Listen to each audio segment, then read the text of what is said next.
Scholars, here's how you make your own little AI-assisted animation using Legos. Or you can use whatever you want, but technically using Runway and iMovie and GarageBand.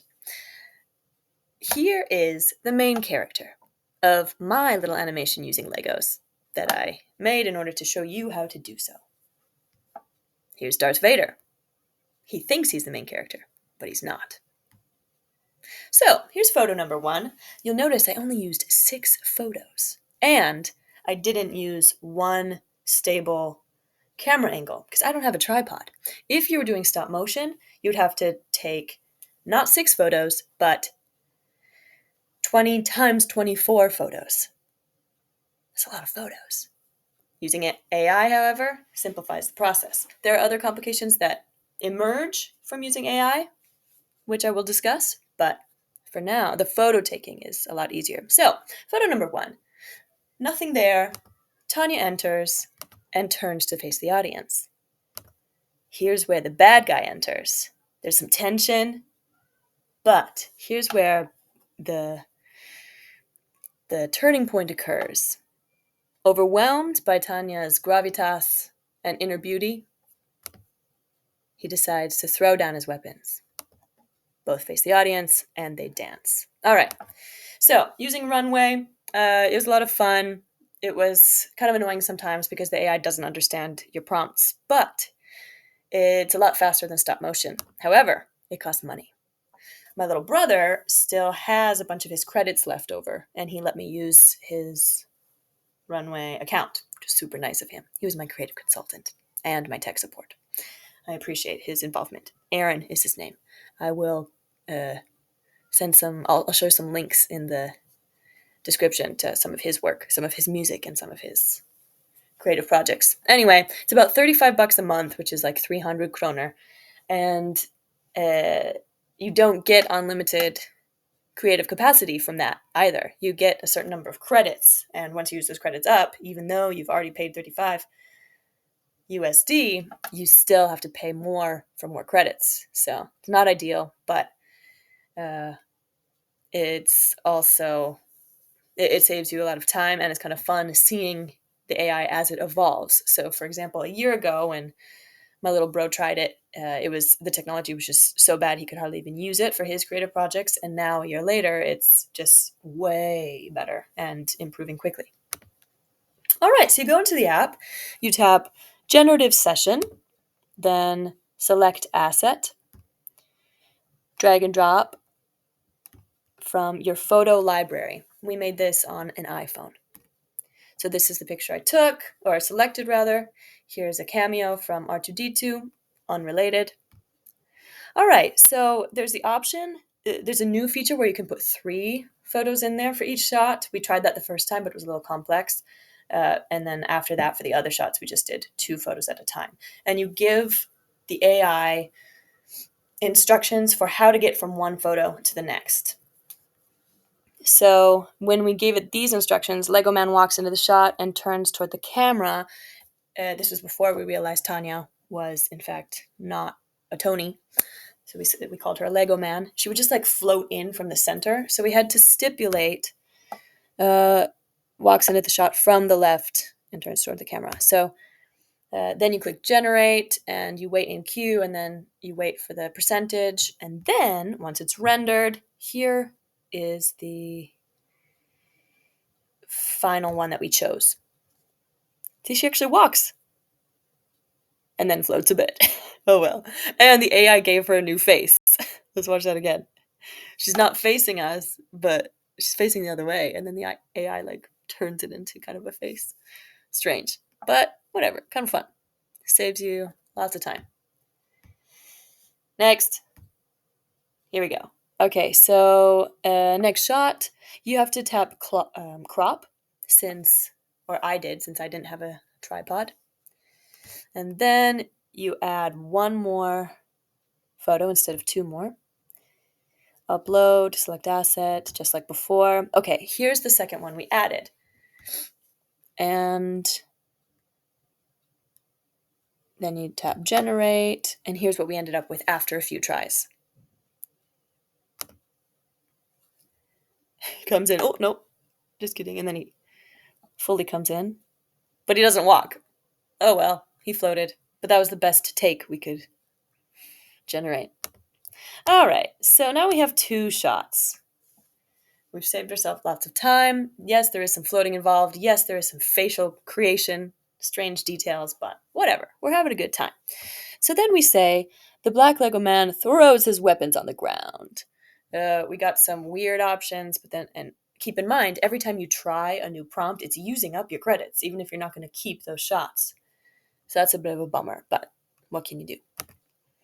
So here's the 3rd shot we ended up with.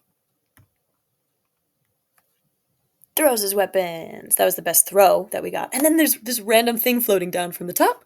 Don't know why, but whatever. It's kind of cool. All right. So here was the most difficult instruction.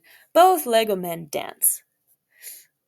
The first try, it was like this long zoom in, and then just Vader had a seizure. Okay, so we tried to make it more specific. Static camera shot. They dance for 5 seconds straight. But then the result was like still zoom in, and then they both kind of wiggle at the end. So then we were like, okay, they dance dynamically for 5 seconds. Their arms and legs move wildly. We got some help from Yoda. And here was the final result. Yes! They're kind of dancing! But this is where we realized, Stormtrooper Tanya is not a Tony. She's got a face! The AI gave her a face. Don't know why. Okay, anyway. So now that you have these shots, you have to put them together in movie form. So that's when you download them. So this is where you download each shot in order to put them together in iMovie.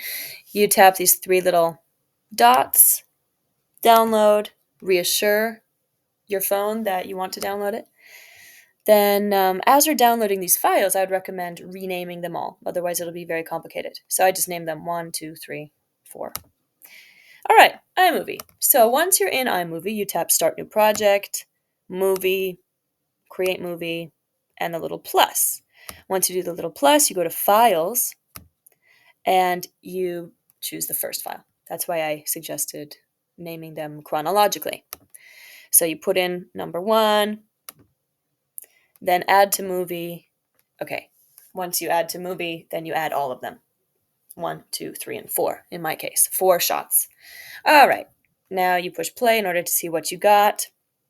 It automatically adds a dissolve transition in between each shot.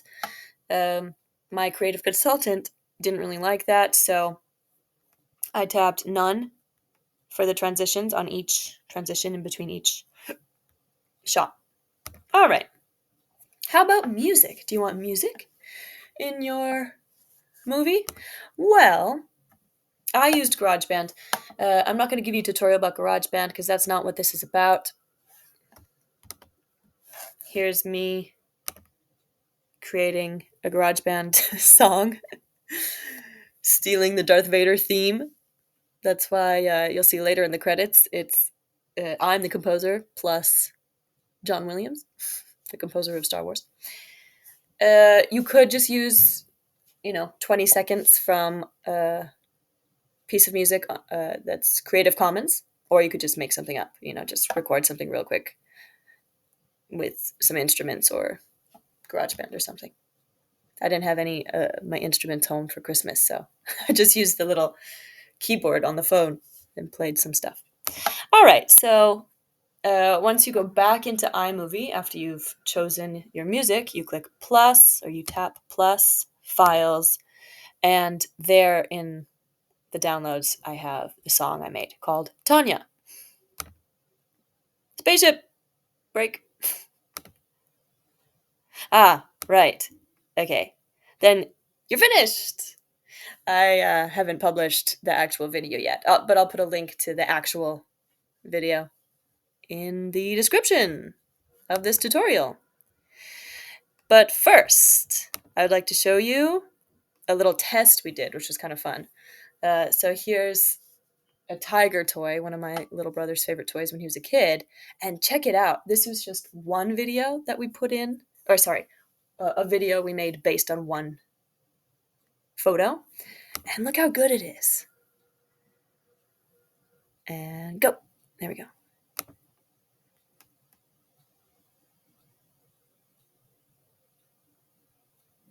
Isn't that crazy? Let's watch that again. The AI added so much and created a face for it, the other half of its face. Yeah, pretty cool. Anyway, Runway's fun, but you have to pay, so don't bother. Okay. As for the credits, here's how I did the credits. It was just in a Google slide. I just designed it in Google Slides and took a screenshot, and then we put that screenshot in iMovie at the end. Tech support, creative consultant, my little bro. Composer, myself, plus John Williams, with a cameo from our non-main character. All right, thank you for watching, and good luck in your own creative endeavors. Have fun.